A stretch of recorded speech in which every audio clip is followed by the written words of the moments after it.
Seltzer Kings podcasts. In the military, veterans answer the call to serve. Now it's our turn. At Hire Heroes USA, they're changing lives, helping veterans and military spouses secure meaningful careers, all at no cost. With over 100,000 success stories and counting nationwide, they're connecting skilled veterans with employers who recognize their true value. Visit hireheroesusa.org to access their services or to support their mission.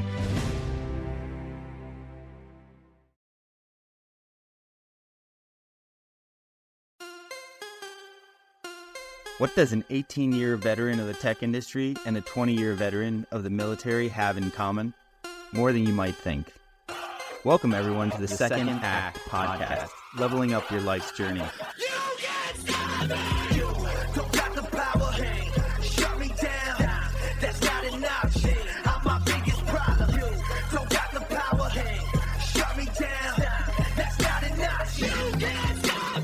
Welcome back to the Second Act podcast with Michael and John. John, I know you've been on the road doing some fun stuff. How's life? It's good, Michael. I just got back from taking my family on the road for the last week.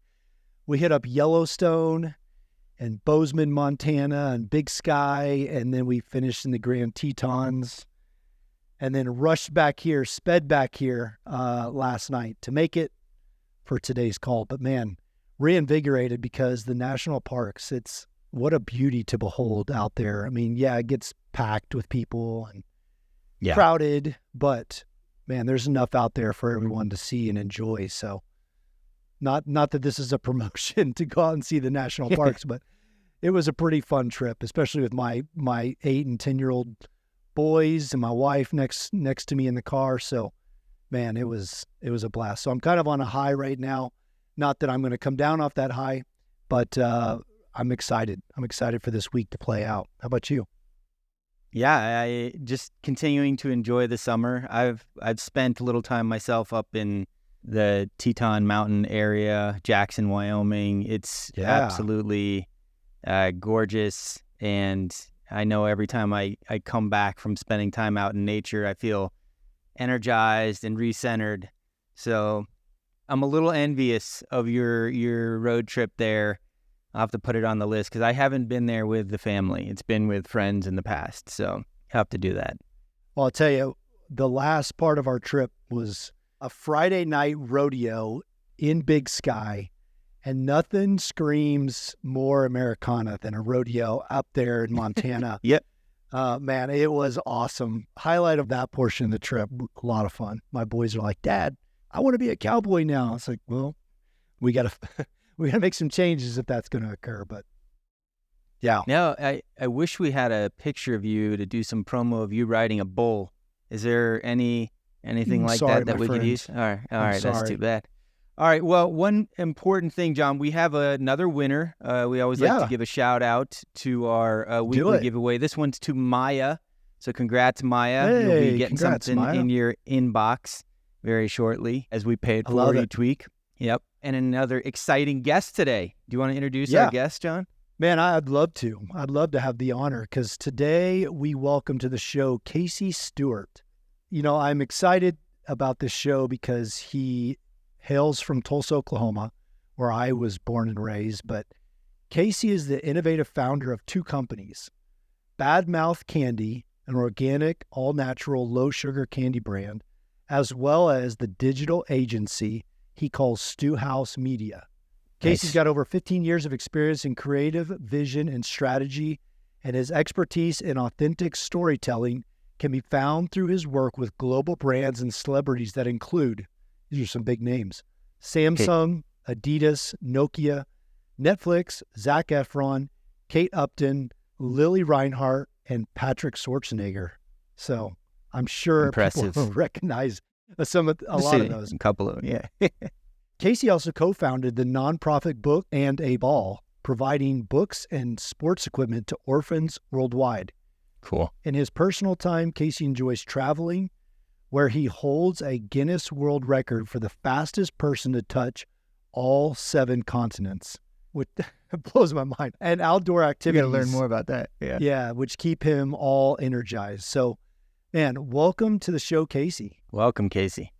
Guys, thanks for having me. Excited to be here today. Geez, every paragraph that I just read off has 6 questions that I want to ask you. I don't know if we're going to have time for all this, but Sometimes I do feel like I've lived 9 lives in my current life because there's a lot of different chapters in there for sure. yeah. So let me just start, Kasey. Where are you on the show from right now? Currently in Los Angeles, California, on the west side in Very Marina nice. del Rey.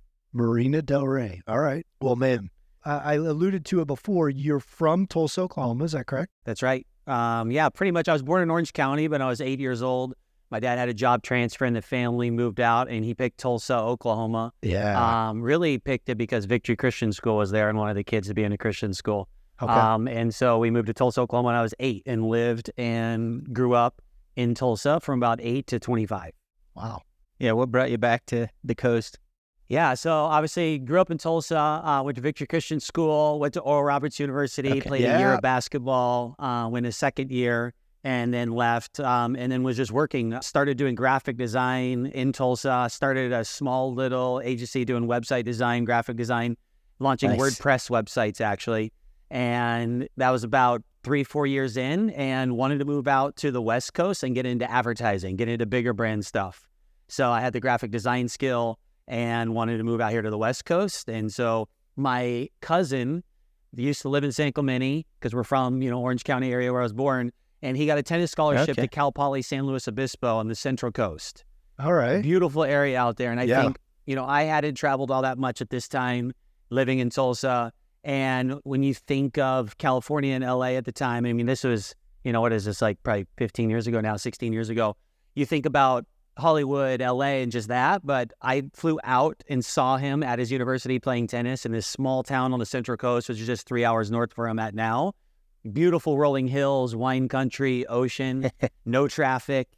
And anyways, I went out there and visited him. And I was like, this is just beautiful out here. There was an advertising agency that was out there, a pretty small independent one at the time.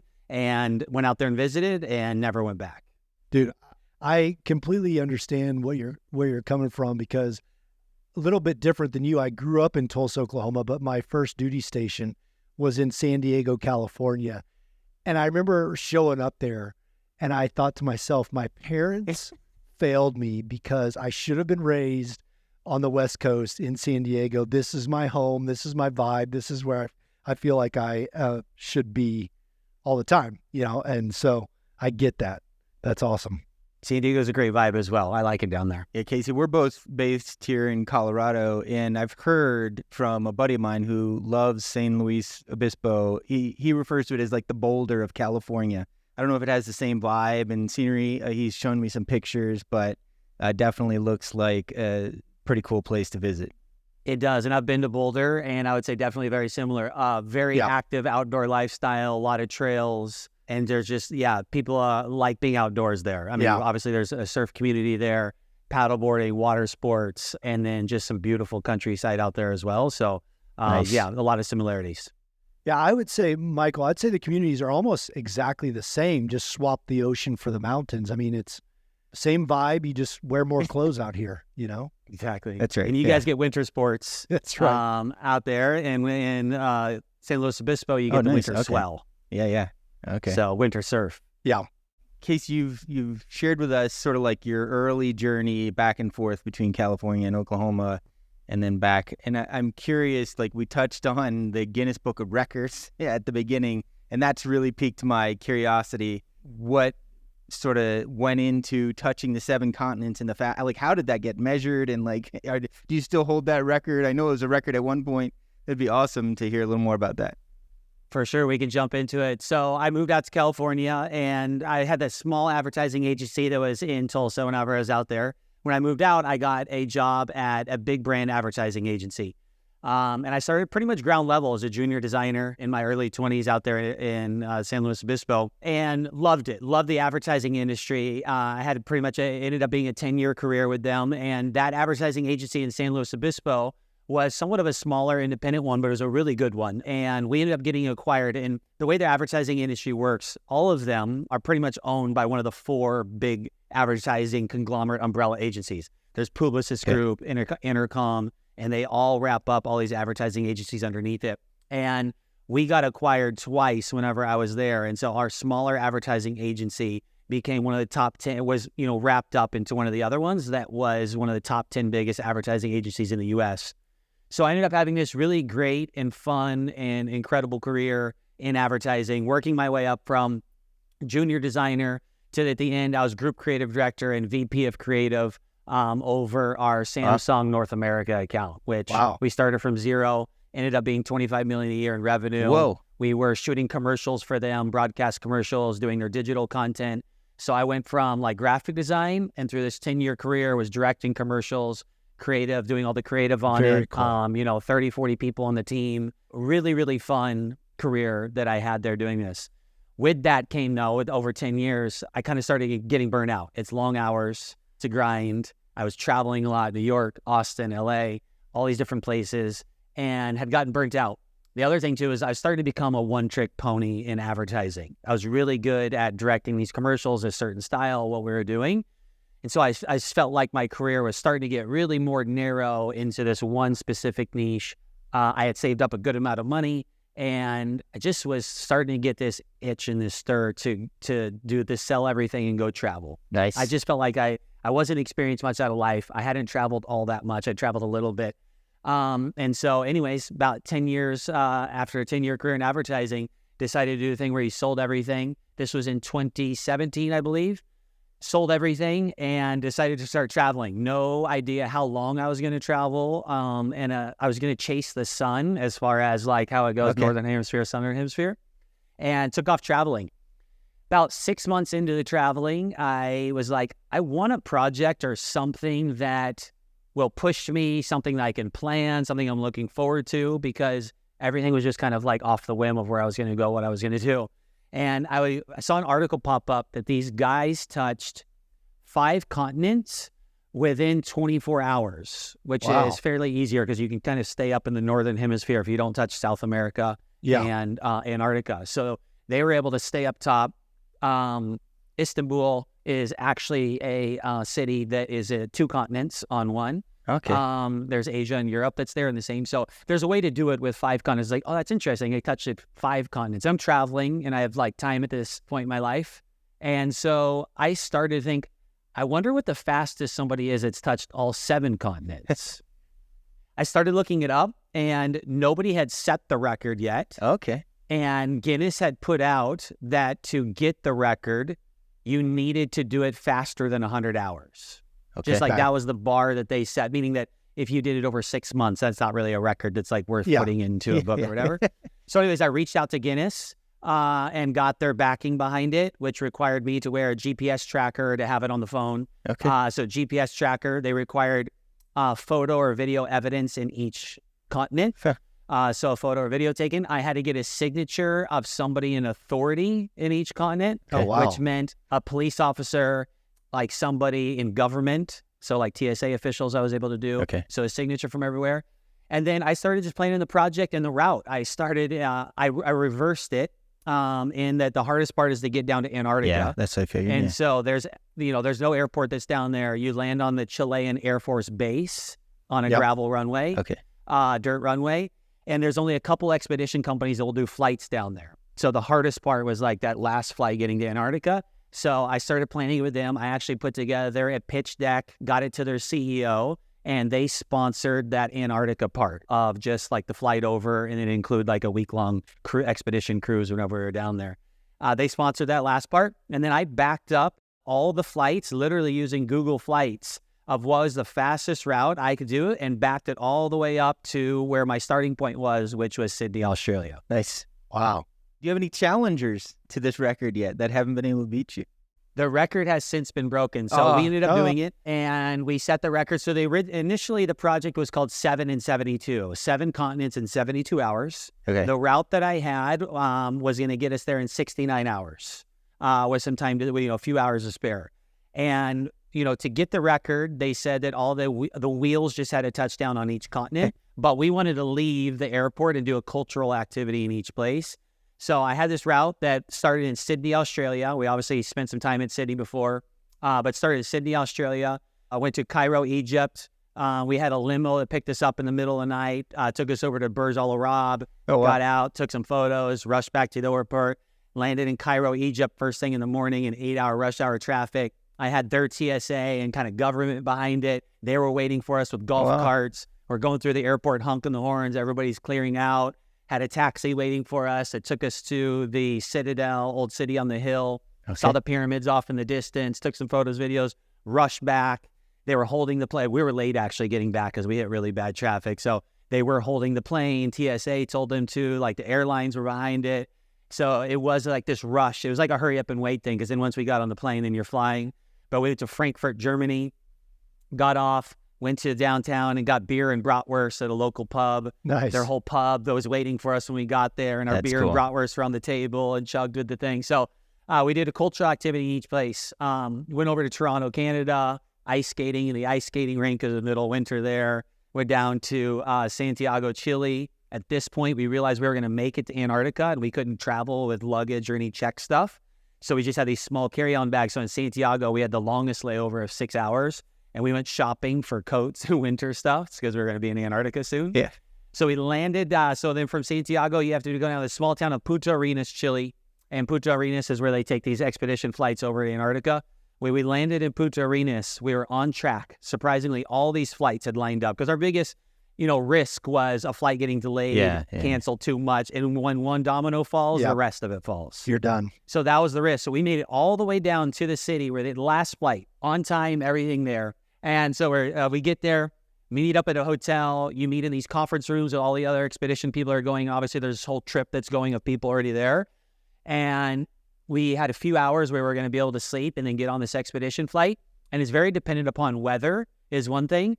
And so when we first got there, they said, sorry, guys. And we got there with probably in about 60 hours, we got down to Chile. And there was a few hours that we were going to have there on the ground. And then there's, a few hour flight over. And we were going to make it and break the 72 hours.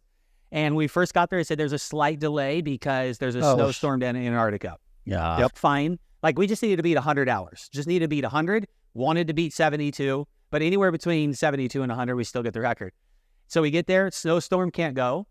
Okay. And then finally, they'll wake you up in the middle of the night because it's all just dependent upon all these variables. And finally, weather's cleared. Guys, we're pulling the planes out of the hangars. We're getting everything ready. Get your stuff packed, get ready to go. Great. About 45 minutes later, call us back in. Hey, guys, you're not going to believe it. But when they were pulling the airplanes out of the hangars, there's two of them. They hit the tails. Come on. Oh. And they showed us a photo on a PowerPoint because people were saying it over from the hangar right there. Showed us a photo, and they literally poked a hole in the tail of one of the planes. Done. So it was about another 10, 12-hour delay before they brought in another airplane. The weather was still cleared. Long story short, we took off with 89 hours and landed in 92 hours, 4 minutes, and 19 seconds. Okay. Solid. So so I say that, and that's why we held the record, and I'm in the book right here. I have the book on my wall here. Sure. But we're in the book in the 2020 Guinness Book of World Record book. And it's been beaten since. Okay. I believe a woman from India did it, and she did it, I think it was in 78 or 82 hours, a few years after we did it. Okay. So, wow. It was a record that we kind of pioneered and set. So I was the first one to do it and set it. She beat it. And there is a little bit inside of me, because I know it can be done in less than 72, that kind of wants to go back after it. Yeah. Nice. Man. That's an awesome story. Let me ask you, Kasey, could you have started in Antarctica and worked your way back? Correct. You can. And I think that that's what the other woman did, is reversed it. Yeah. Again, you're hitting the variables on the other side too of even starting. So my thought was, let's get down there, and it worked out in our favor, because if I had been reversed, if there was a snowstorm down there we couldn't take off, everything else wouldn't even be able to get started because you missed the rest of them.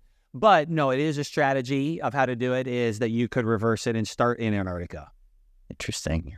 Let me ask you, did you do this all by yourself, or did you have a support team, or how do you go about? I mean, I know you were starting to work with agencies, and you said countries were actually, jumping in, and airlines, but I can't imagine you are doing this all by yourself. I did do it all by myself. Wow. And I was traveling at the time, if you think about it. So I did have I was full-time traveling, and I was filming and just doing content and video work and doing different stuff. Like, not even work. It was just, for personal and for documenting it and everything. Yeah. So I had a lot of time on my hands, if you think about it. And I did. I planned everything myself. Personally, it cost me almost $20,000 in our flights and accommodations. So I brought a girl with me.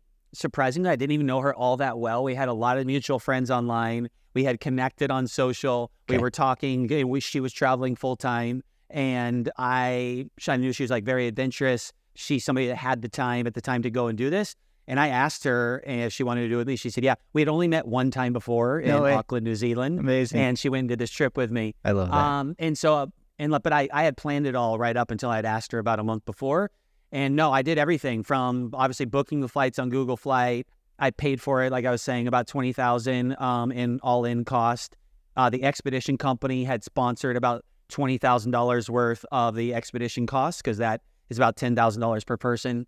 And no, I contacted Cairo's airport, just the very practical walkthrough stuff of contacting Cairo airport. I had this deck that I would send out and talk about press and media and this kind of stuff. And some airports didn't really take it serious and give me the time of day. Others, like Cairo, took it like a politician was coming through and really rolled out the red carpet and parted the sea for us as we came through. So some of them, it really helped. But yeah, I had a deck that I would send through to them, tell them what we're doing, and a lot of people got behind it. So Kasey, you sharing that story, obviously it reveals a lot of what we described in your bio about authentic storytelling. I mean, you've just sort of led us through a really cool part of your life novel, if you will. Yeah. And I guess in that, when you felt the burnout and you're like, I'm going to hit the road and then do something crazy, like try to set a Guinness Book of World Record and then achieve that, reflecting on that whole experience before you started some of the new things, what were a couple of the key things you took away from that after spending, a lot of time on the grind at work? Yeah, it was just nice to, for one, is traveling that much in that short period of time gives you a very clear worldview and perspective. Yeah. Just living in America, in the grind, head down, so laser focused, and even laser focused within laser focus on a specific industry, doing a specific thing. Yeah. To take a step back and to go around the world. And I had traveled, obviously, a lot of time around that and gone around the world. I've gone to all 7 continents twice, actually. Oh, cool. I took a boat over to Antarctica, again, another time. And so, but to go around the world, especially within a condensed time period, it gives you such a good, clear world perspective on how we live in America, how we act. I mean, I've never been self-conscious in my life about speaking only one language until I traveled this much. Yep. Yeah. And people ask all the time, do you speak multiple languages? No, I'm still learning English. And it's not something that I'm proud of, but it's just kind of in America, it's the center of our map. We're we think everything revolves around us. Yep. So to take a step back from that and to have a broad worldview, to see how people look at us, to see how people live in so many other countries across the world, from third world all the way up to more progressive countries and stuff, has just changed my outlook on life. It's changed the way on everything that I do to this point, to where I think in a broader global scale, I feel than I did before, when it was so narrow and so focused on one single thing. I love that. And having worked a little bit overseas, not in anything too crazy, over in the UK and some of Western Europe, I definitely appreciate the perspective that they shared on sort of the American way of business and how different it is from how they do business in Europe and then other parts of the world. In grad school, we also went to China and learned some of the Asian cultural practices when it comes to business, which can be significantly different in how they approach the relationships, both personally and from a business perspective. So I can totally agree with you. It's getting that perspective is just super helpful, I think, in terms of how you think about the world. For sure. I mean, the thing about America, and I know we'll talk about startup culture and entrepreneurship and different stuff like that, but it's a pro and a con. I think it's one of your greatest strengths, is one of your greatest weaknesses, is that we're probably we grind so hard, and it's ingrained in our culture for excelling, getting, achieving more. And that's what makes America what it is today, I think, in one sense, right? Which is a great thing. But then it's also, if you start looking at personal happiness, fulfillment and different things like that. You go to Europe, and especially like Scandinavian countries, and a lot of they have this thing of like, don't excel above everybody else. Even like somebody that works at a convenience store is making $30-something an hour, like in Sweden, say, and they're making a good living, not worrying about rent or food, and they take 2 to 3 months of holiday a year, and they just live this pretty good, straightforward lifestyle, and they don't have that stress of I have to achieve, I have to be better than or make more than somebody else. So interesting perspectives and worldviews like that you see in other countries.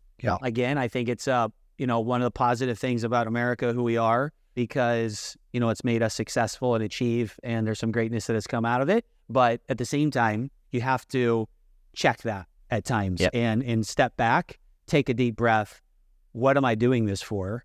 What is the actual end goal? And take it from there. So I love that. Kasey, I want to go back and talk about when you're feeling this burnout, because, I've got to think you're at this advertising agency, you said, for 10 years. This is a couple of years ago. So you're still relatively young.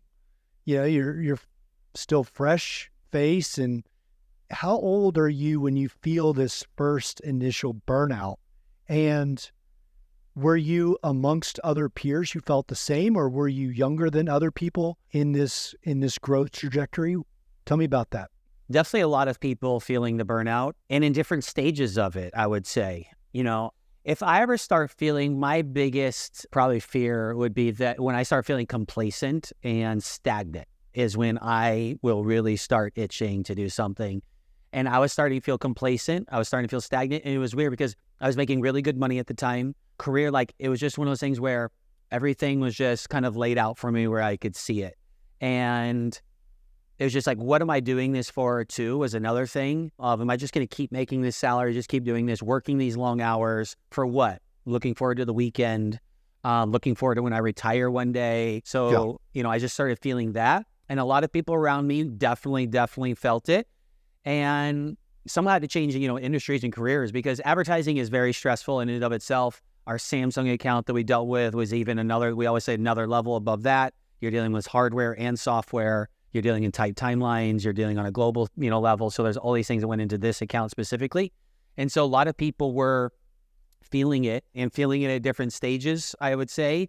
But what's hard is that, and it was a tough decision even for me to make, to kind of get out of the cogwheel, because a lot of people have families, they have kids, and to take the risk and to feel the fear is a whole nother level, right, that you have to deal with when you're putting food on the table, you're supplying. And so it's hard. I think that a lot of people will just deal with it because they don't want to, face those fears and to step over to another side of something, whether it be a new career or even just a different account was even fearful for some people because it was outside of what they knew.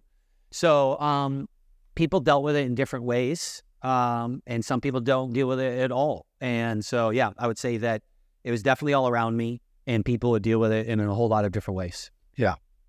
Kasey, we've talked with guests about just how people define success initially, which is typically a financial definition.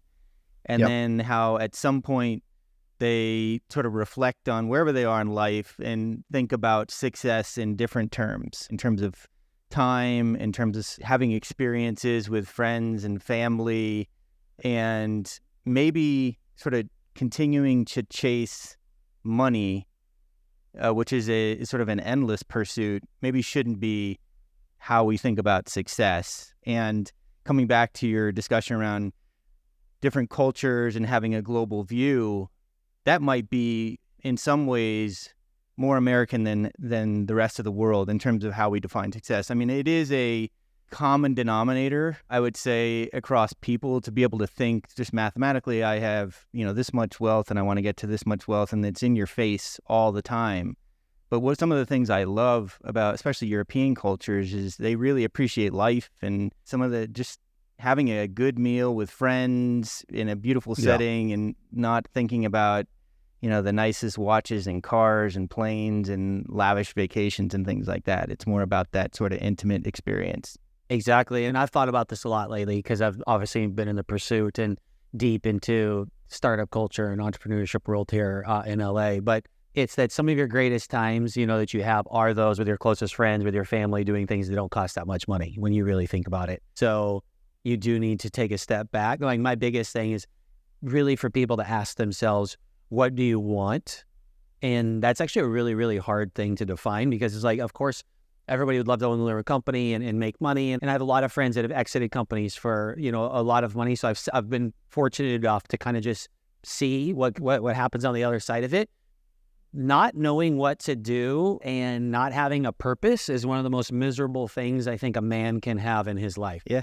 And I'm not, and that's what you can have all the resources in the world. And if you don't have a purpose and if you don't know what you're doing with your life, you will be one of the most miserable people out there. So what is it that you actually want out of this life, just in general? Like, what do you want? What's your purpose? What are you going to, and some of that does require money and sometimes requires a lot of money, which is totally fine. But I think defining what it is that you actually want out of this life and what your purpose is one of the hardest things to do, but one of the most important things that you need to do. Then once you define that, then you can go out there and chase after that and achieve it no matter what. But defining what is that you want and what, and making money is not your purpose, right? Yeah. I think that that's the tool that can help you achieve your purpose on whatever that is. But that cannot be your goal. If that's your goal, I've seen it so many times, you will be absolutely miserable human being. Yep. Yeah. But there's nothing wrong. I'm chasing after money right now, for sure. I want to make money. We all should, make a level of money. But if you are sacrificing everything, and if that is your end goal is just that money, that's where the problem comes in because that fulfillment won't be there for you at the end. Yeah. Some of the things I want to do from a hobby level, from a personal level, all the different things require money or are going to require a good amount of money. But I also look at money as kind of like salt. It's just going to enhance what's already there. If there's more money, is more problems. If the problem's already there, it's for sure just going to make more problems because it's just going to enhance whatever's there. Yeah. If you have a purpose, if you have a vision, if you know what you want, then that money is going to enhance that. And I hope those people, are worth 9 figures and make all that money because they have a purpose and they're going to still be fulfilled. So I don't think it's bad at any time if anybody's like, I want to make a lot of money, I want to do this, it's great. Then what's your purpose that you want to do with it? And if it all aligns, then I think it's great. Yep. Money is like salt. It just enhances. I love that philosophy, Kasey.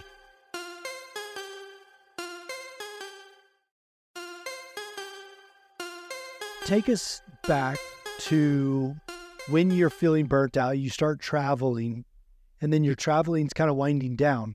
Is that when you create Badmouth Candy or StewHouse Media? Which comes first, and how does that process start with you? StewHouse, yeah, exactly. Okay, and that's the next progression. So when I was working in advertising, I was a director, I was doing all the creative, and I would establish it. But then we'd hire out production companies, and people would come and do it. I had never really filmed on a camera before, had never really edited. I'd just been behind the editor's bay, and been next to the cameras. I could talk the language, but I didn't know technically how to do it. So when I traveled the world, part of what I wanted to do was to just expand my skill set. And I bought my first camera, just personal video camera. And I vlogged every day for the first 100 days and posted a video to YouTube, anywhere from a 5 to 15-minute video. There was 2 parts to that. One was that I wanted to document my trip that I was doing. I literally started filming myself, selling my car, selling my furniture, and packing my first video on packing up my apartment. It shows the apartment getting drained out, my suitcase getting filled up, and I walk up and I just sold everything and I'm walking out. It's literally the day that I walked out and walked to the airport. So I wanted to document it. The other thing that I wanted to do is that because I'd been around it, I wanted to learn how to film and to edit. Yeah. And, this is kind of like the rise of, documenting what you're doing, do the storytelling where this started becoming really important. And I started seeing the shift. Gary V was very influential. Gary Vaynerchuk, very influential to me at the time. And I saw advertising shifting from the last shoot that we did was, a 7-figure shoot. We shot all this kind of stuff. And, I was thinking we spent, probably $1.5 million on this shoot to get a couple 30-second spots and make it into a 45-second spot, 60-second spot. I was like, we just spent $1.5 million to get this 1 or 2 spots, right? This going on TV. And early on, like, this didn't really make sense, but you're starting to see this. I'm like, it doesn't make sense. We spent that $1.5 million, and it was around the time that Kasey Neistat too. He got a deal with Nike, and he was supposed to do this big production commercial, and he ended up taking that money and traveling the world himself. And I don't really remember this old video, but Kasey just runs across the screen in a whole bunch of different locations around the world. I think he spent $50,000 and spent it on tickets and traveled. And so he's in these running shoes, and he just runs across the screen and then stitches it all together. And it's him going through Africa and Europe and all these different places. And the video took off. It went viral. And I think he spent like $50-something thousand just on tickets instead of. And I was just thinking, you know what? We spent $1.5 million. I took some of like, if I had taken that money and done what I want to do. So I started seeing it all move that way. Yeah. So part of my travel was that I wanted to learn how to shoot and how to edit. So starting with day one, I shot this video. And what I would do is I would shoot during the day and try to come up with a mini storyline for the day.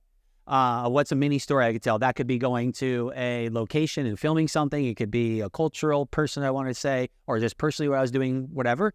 And so the first day I shot a video all fully auto. And if you look at the video now, it's just funny to see because it's like all blown out in the background. The focus isn't right. It was terrible. And my first video, it took me 8 hours to edit. And I won't forget, I forget where I landed first in Bali. And I got there, landed, I filmed everything for the day. I started editing at like 10 o'clock at night. It wasn't until about 6 o'clock in the morning that I was done with my first video, and it was only like a 5-minute edit. I wake up the next morning and I start filming again, and I upload it to YouTube. Wake up the next morning, start it again. I was like, how can I keep this up? But the next video, it took me only like 7 hours to edit. Okay. The next video only took me, like 6.5. So I got better so much faster because I forced myself each day to shoot, edit, shoot, edit. I was YouTubing how to use stuff. So I learned how to shoot and edit. And by the end of obviously my travels, I uploaded every single day for the first 100 days. After that, I went to about 1 or 2 times a week and did all that. And then obviously, with the 7, I documented our whole, 7 continents trip and uploaded a video of that. So I learned how to shoot and edit. So now I have this skill set. So I have graphic design. I know big brand stuff, and I know how to shoot and edit myself. And when I came back from my traveling, I started StewHouse Media. Last name Stewart, StewHouse. And so started StewHouse Media. And, just living in LA, started meeting people, networking. And we were a, full service content agency. And, by this time now, it's even a couple of years later after I was done traveling. This is even when for a while with social media, celebrities were staying away from social. It was kind of like taboo. Like, you're a celebrity and you're not going to, be like an influencer. But it was starting to shift. They were starting to build their personal brands on social. And I got connected in LA, met Zac Efron's brother, who connected me with Zac. And Zac had a series on YouTube called Off the Grid. And he would leave LA, go camping, for 2 or 3 nights. And they asked me if I would come in. This was kind of like my style because I had done a lot of traveling videos, outdoor, landscape. And he wanted to go out to Mammoth. And so anyways, was able to work with Zac on a few projects and then just network people. And with StewHouse, I started working as well on, smaller brand, medium-sized brand work. And that's where I got my feet wet in consumer packaged goods. Okay. Brandon Cohen, he's the founder of Liquid IV, the hydration packets, if you've heard of it. Yeah. And I helped him build his in-house content team before he exited to Unilever. So I worked with him for the year leading up to it, filmed founder stories for him, brand stuff in their office, behind-the-scenes stuff, and then ended up hiring out a team for him as I phased out. It worked, continuously and kept that content ongoing. So StewHouse was that, and I got my feet wet with CPG, which, kind of led me into me starting Bad Mouth that I could talk about next. Yeah. I love. Michael. I see you smiling. Yeah. Is it fair to say, Kasey, that when you were able to leverage your advertising skills, and I do have a question about the whole advertising world because it's not sort of part of my domain expertise. But before I get to that, is it fair to say leveraging those skills and then jumping into video and editing, you sucked at first and you just got better? Awful. Awful. And it was bad because obviously we did really high-end polished work. Yeah. And I was working with some of the, the best people in the industry when it comes to equipment, people, talent. And it looked so bad and it was so frustrating for me. And this is like another thing just for people that are listening as well, is that you don't get started because you think I'm going to be so bad, it's going to look so bad. It was even worse for me because I was known for this really good, high-end, polished stuff. Yeah. And like I said, the first video I filmed, I didn't even know how to set exposure, frame rates, to do any of that kind of stuff. So my first video, the window's completely white and blown out, and you know what I mean? It's all off. And so it was really, really hard for me to post that and to put that out, because it's like the stuff I had been posting before was all the other great stuff. Yeah. And so the biggest thing is for me, the biggest advice is always just to get started and do it and get to work and start and post. Because it's going to look bad for a while. Everybody's first video looks awful. And so you're never going to get better unless you start doing it. So anyways, yes, to answer your question, it looked awful and it hurt me even worse because I knew how it should look. Yeah. I had an eye for it, but I didn't know how to do it technically myself. I love that answer, and I asked it because anybody listening who either has experience or doesn't have experience and wants to jump into something maybe different or adjacent to what they were doing, and John and I have talked about this coming out of tech and starting online media or leaving the military and starting a bunch of entrepreneurial ventures, you suck at the beginning again, and it's just part of the process. And I think it's, if you have the right mindset to just, okay, I know it's going to suck and I'm going to jump into it, but I'm going to keep trying. I'm going to get better. It's like anything in life. The more time and energy and effort you put into something, you'll get better at it. You may not be perfect at it. You may not be world class, but you'll be better than you were a day, a month, a year ago. And it's cool to hear your journey, having had that experience and still trying something new and turning it into what you've been able to start. For sure. I think it's Tony Robbins that says the quality of somebody's life is determined by how comfortable you can be with being uncomfortable. Yeah.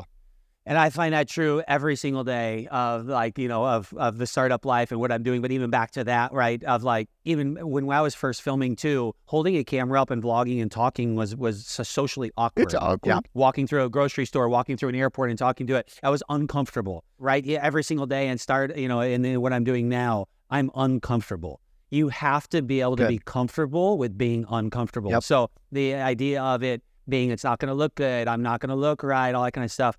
The quality of your life is going to be determined by how comfortable you can be with being uncomfortable. And that is outside your comfort zone, stretching yourself, pushing yourself. Those things that you don't want to do are the things that you're going to have to do if you want to do the things you want to. Yep. Nice.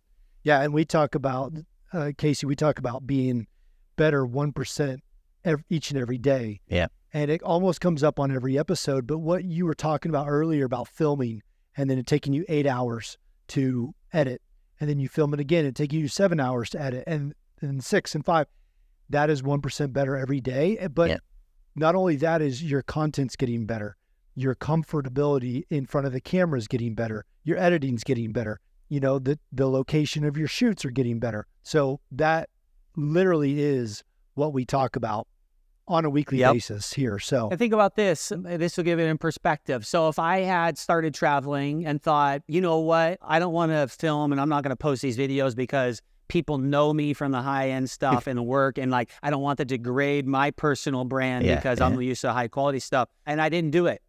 You know what? For me, doing that and pushing against and being comfortable, being uncomfortable, and filming and posting and doing all that, it led me to work with Zach. Yeah. It led me to work with Patrick. Yeah. It led me to shoot Kate. So that is a very clear to me of if I had been you know what, I'm not going to do this because I just don't want to post because I'm going to be uncomfortable with what people are going to think about the quality of the work that I'm putting out.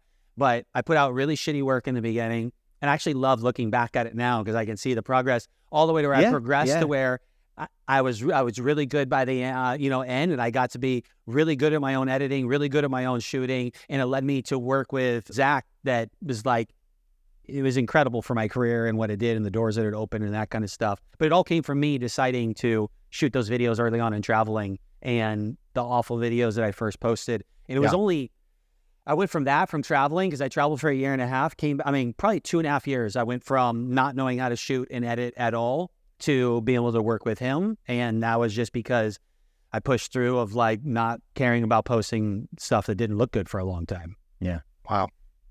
Steve Jobs said you can't connect the dots going forward. You can only connect them looking backwards. And I am wholeheartedly a believer of that sort of perspective on things. And I love the way you've described your journey. And And I know it's helpful for me just to hear you talk about it. Yeah.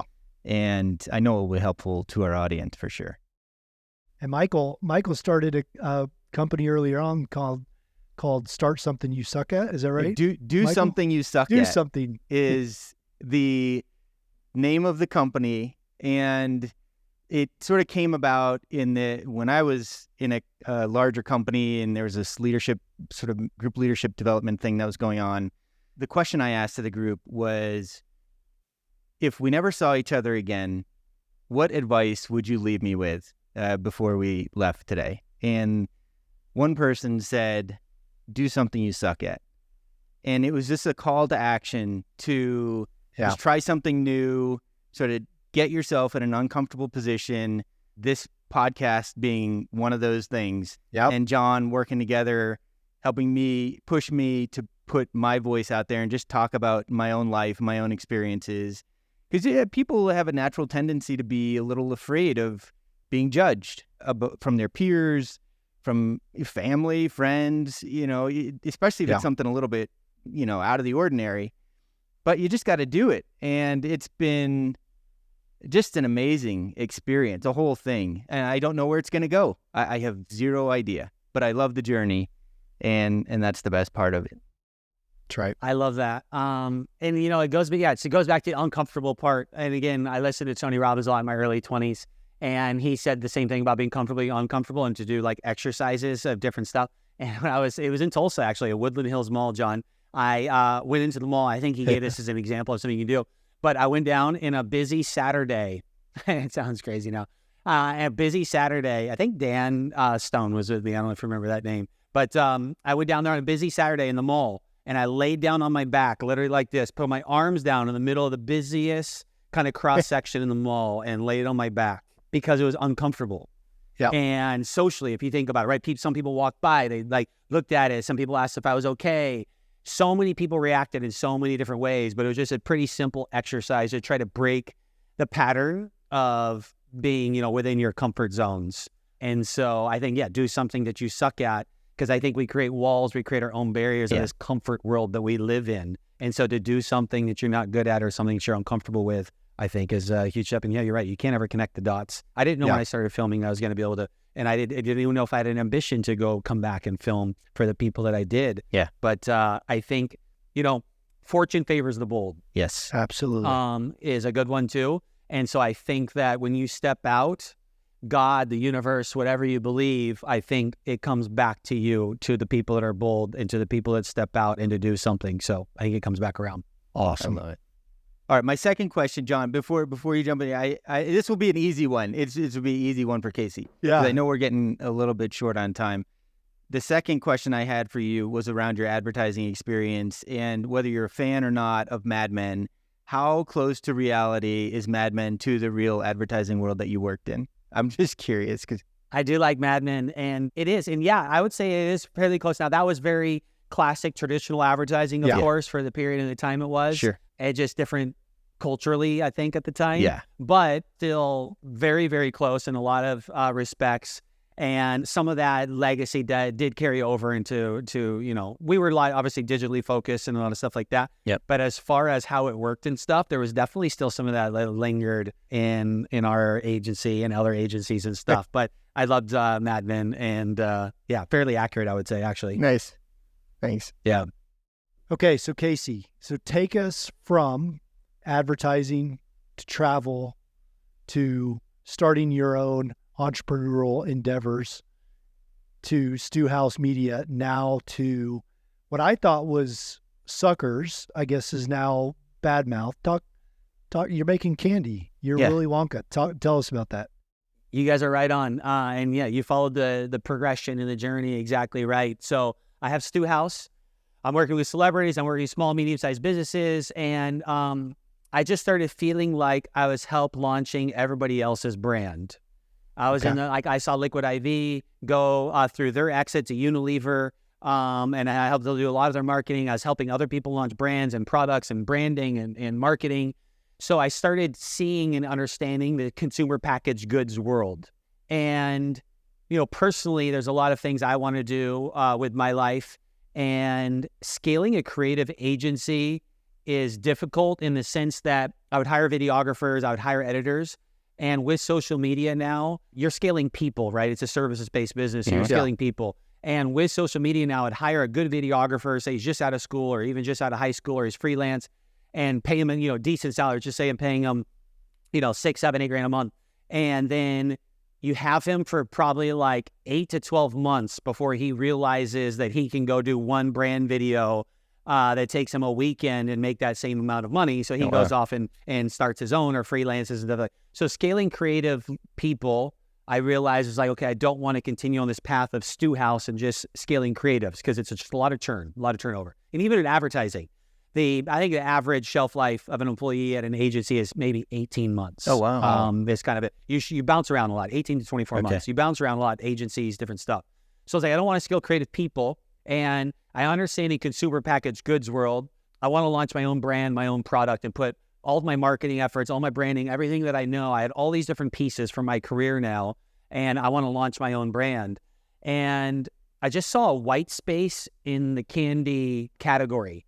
So if you think about it now, there's so many, brands that are being launched, so many people that are launching their own, and like alcohol is crowded, skincare and beauty. There's so many brands that you can name. Yeah. But there was nobody that was really making a big play in the candy space. Interesting. Okay. If you can think about it, like, can you think of a candy brand? Mr. Beast has launched Feastables over the last year and a half. But when I did this about 3 years ago, and even still, I would say that there's not very many people really making a play at this space.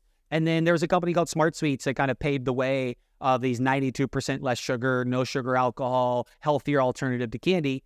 And so I just saw the opportunity there. And I was getting the itch to want to launch my own brand in a category, saw the white space, nobody playing in it, and decided to somewhat just wind down with my current clients at StewHouse and went full-time and, raised capital and everything, went really big into the better for you candy space. Yeah. And yes, it did launch as Suckers, SUCKERZ. We ran into a trademark issue, which I could talk about for a long time, but we battled it for a long time, had a great IP lawyer. We could have kept fighting it, but he's like, it might just be best to pull the Band-Aid. We did, rebranded as Bad Mouth in April of this year, and we kind of like juxtapose our category, meaning it's like better for you candy, and it's like you've been putting bad candy in your mouth for a long time, bad ingredients, sugar's bad, so you have a bad mouth, but like we're good candy for your bad mouth. And yeah, we make all natural candy with up to 92% less sugar, none of the artificial stuff. And we basically recreate Hershey's products, but healthier. Nice. You're like the liquid death of candy. Oh, nice. That's actually spot on. And that's what we, said this whole time is that we want to be like the liquid death of candy and juxtapose the categories. The names of the brands in our category are very mom-focused, very, sweet, very nice. And we want to come in with the edge to it. We put an edge with our copywriting, our branding. But yeah, you're exactly right. We want to be the liquid death of candy. Now, Kasey, Michael, I know you've got something. I'm going to cut you off. Yeah. Before you go any further, I want to highlight this that I just heard you kind of break down. I walk into a gas station with my 8 and 12-year-old boys, and there is a magnificent aisle filled with candy. And I can actually name a bunch of the candy bars and candy that they're into. But you just said, you look at that space and there's a lot of white space, meaning there's a lot of space to grow. And regardless of your perspective, I just want to highlight your desire to see openings in what I would think is a crowded space. And I know a coffee guy who says, no, a coffee market's not crowded. Look, I created my own coffee space. And, you're like, how can you compete with Starbucks and, Black Rifle and these other coffee brands? And I think that right there, Michael, is a perspective shift or just the mindset of somebody like Kasey who's willing to say, no. I see potential because I'm going to do it differently and I'm going to do it this way. It may be crowded or it may not be crowded, but I'm going to go in there and I'm going to go in with this position that's different. Therefore, it's blue ocean. It's evergreen. It's ready to be explored, right? Yeah. Yep. And, how we look at it is that Hershey's, Mars, Mondelez, they've been around for, over 100 years, a lot of them. And there's been very little innovation to their products to this day, if you think about it. Yes. And so, they're kind of competitors, but not really, because those kind of companies suck you up and like you're their healthier arm. And so we're in the better for you candy space.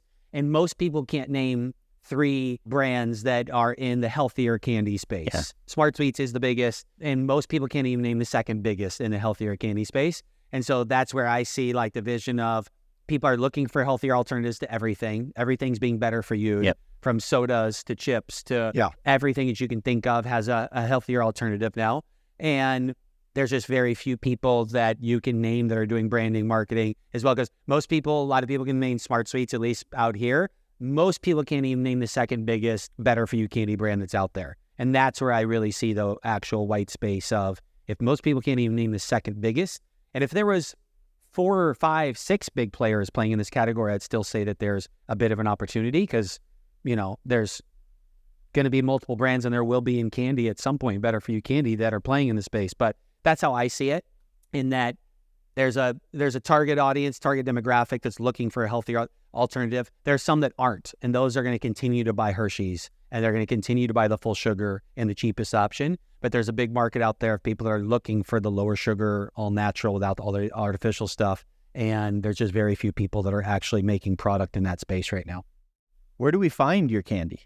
Yeah, so you can obviously go to our website. It's badmouthcandy.com. Yep.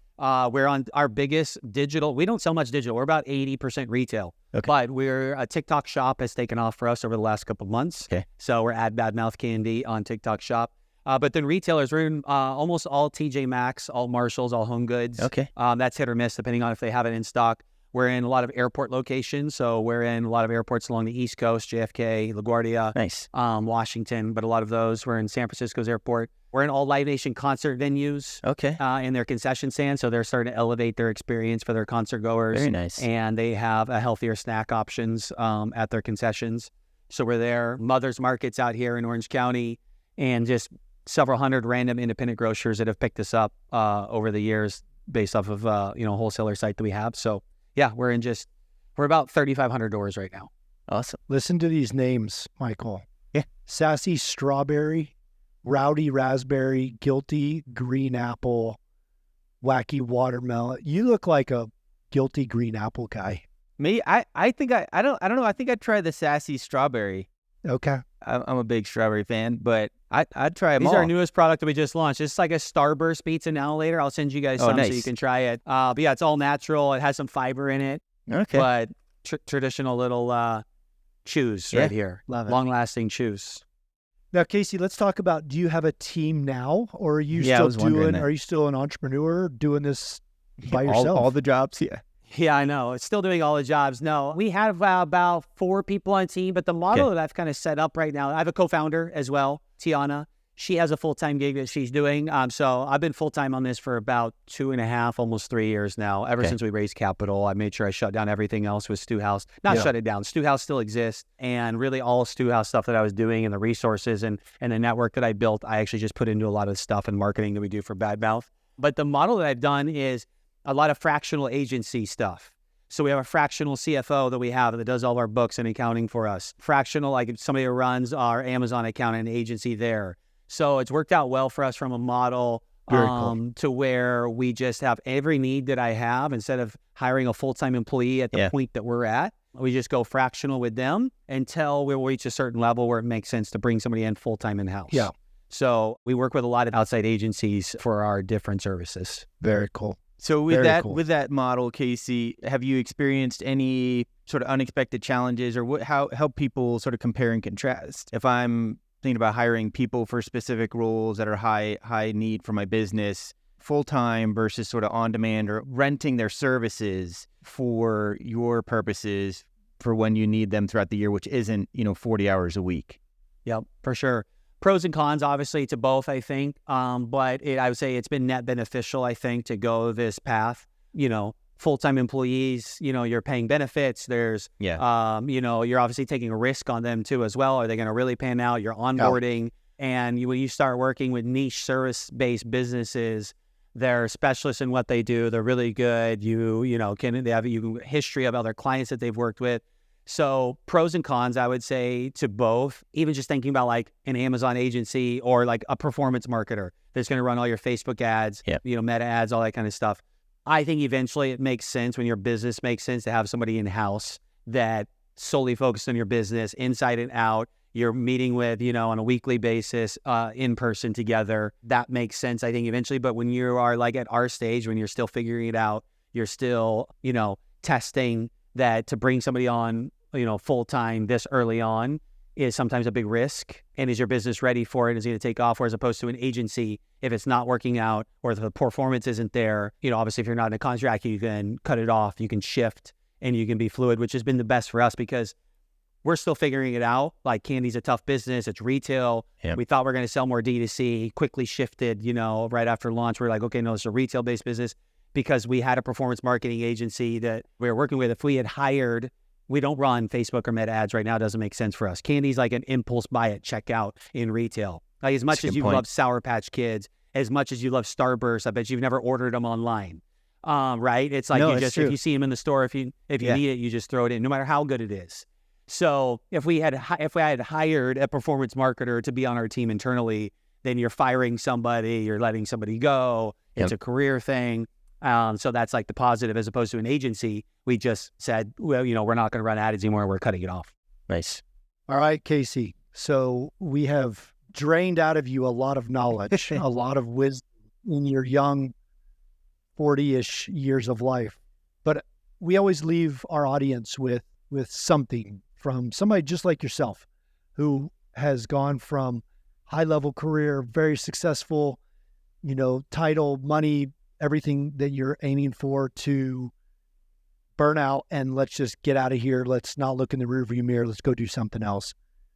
And we want to leave with our audience something that helps them if they're contemplating leaving what they're in or they're just getting started. And you've already told us about just start and just do something you suck at and just get better 1% every day like you did, vlogging.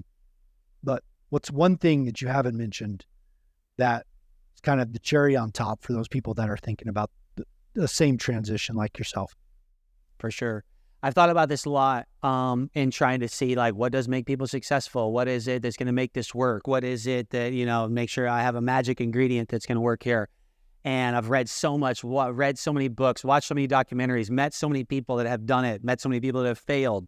And you see so many different types of people that have been successful. I've met fat people, lazy people, fit people that are all extremely successful, people that are actually not very intelligent. And I mean, you can actually see some really, really successful that are not that intelligent. Yeah. But there's one common denominator that I've been able to see in everybody that's successful. And you could put it in a lot of different words or terms, but it's perseverance and never giving up.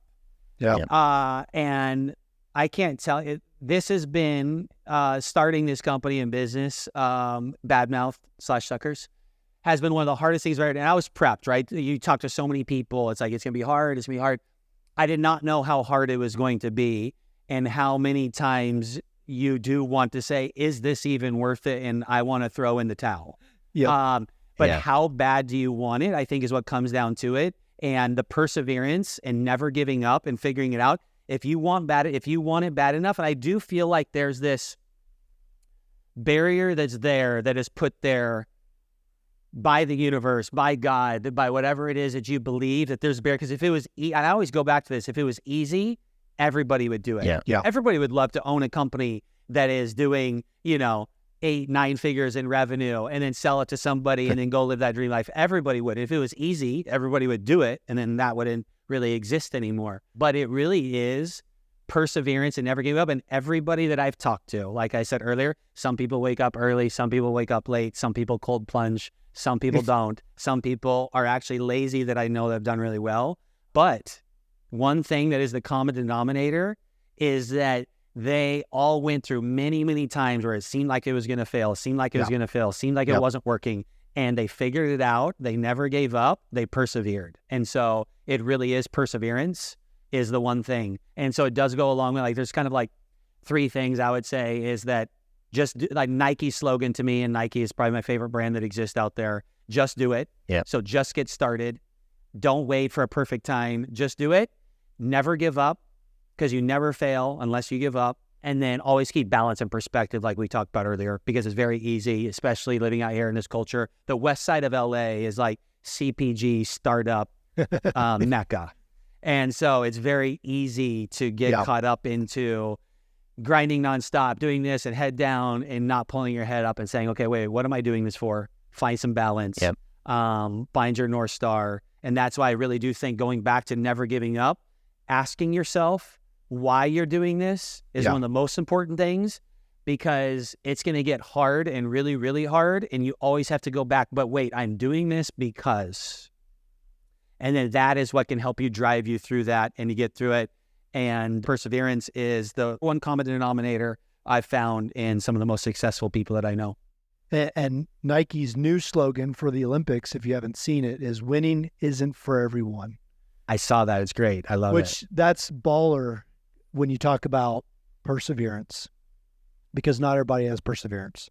And you have clearly exuded that in your stories that you've told today, from travel in 7 continents in 92 hours, in, your perseverance with your startup marketing, starting up candy company, traveling. So, man, I love that you love the Nike slogans, and that one just came out, and I'll say that one's I used to say I wanted to learn a martial art, and I would say that all the time. Like, yeah, I'd love to learn a martial art. It used to be karate, now it's like jiu-jitsu. The truth of it is, I don't, because I don't want to go through the training to do it all. That's like the truth when it boiled down to it. On the outside, I would love to have the skill. Sure. I want to have, if you could program it for me to have the skill, phenomenal. I love the idea of that. I actually don't want to. Because I don't want to go through the training and the years and the belts and all that kind of stuff. Yeah. So I've stopped saying it. It's like, I actually don't, because if I really wanted to, I would do it. Yep. I do really, really, obviously, I love being an entrepreneur. I love building. I love creating. I love growing. There's a creative side of me. Like, that is ingrained in me, deep inside of me. I want to have resources to do the passions, the hobbies, and the mission stuff that I want to do and different stuff. Deep down, I really, really want that. And so that's what makes me persevere through this. If I were to get into martial arts, no, I don't really want that. But I used to say that all the time. And that's a good perspective of like, do you really, really want to do this?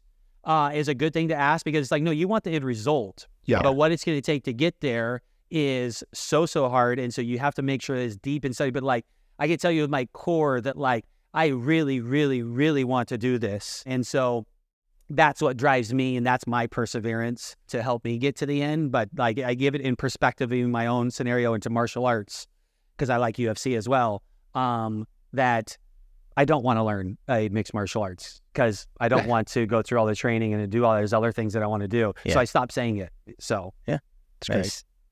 I'm with you.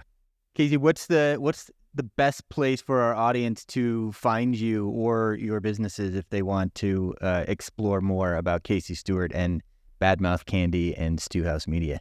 For sure. So personally, I'm at Kasey, at Kasey on Instagram. Okay. And then if you wanted to see some of the YouTube videos that I talked about from the traveling, and even the 7 continents video is on my YouTube, which is YouTube/Kasey Stewart, KaseYStewart.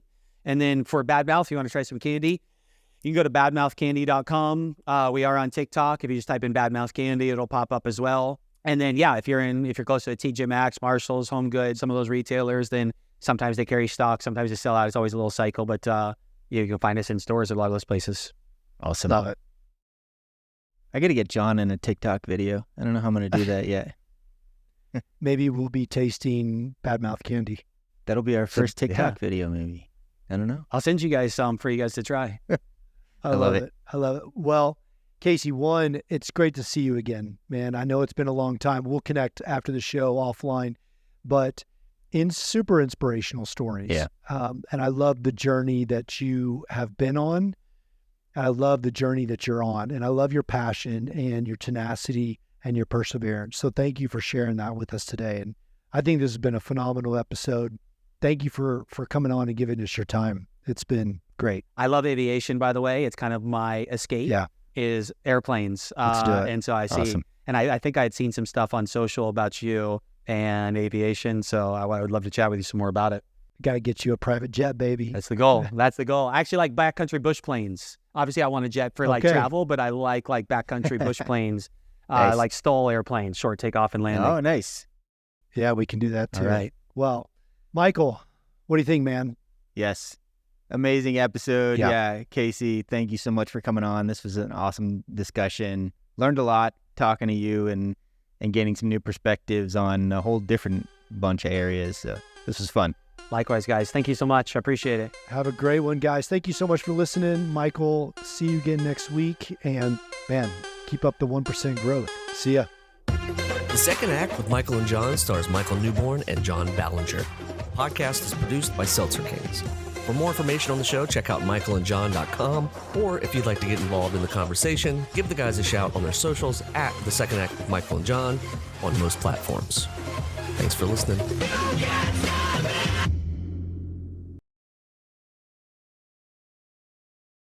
Seltzer Kings. Podcasts.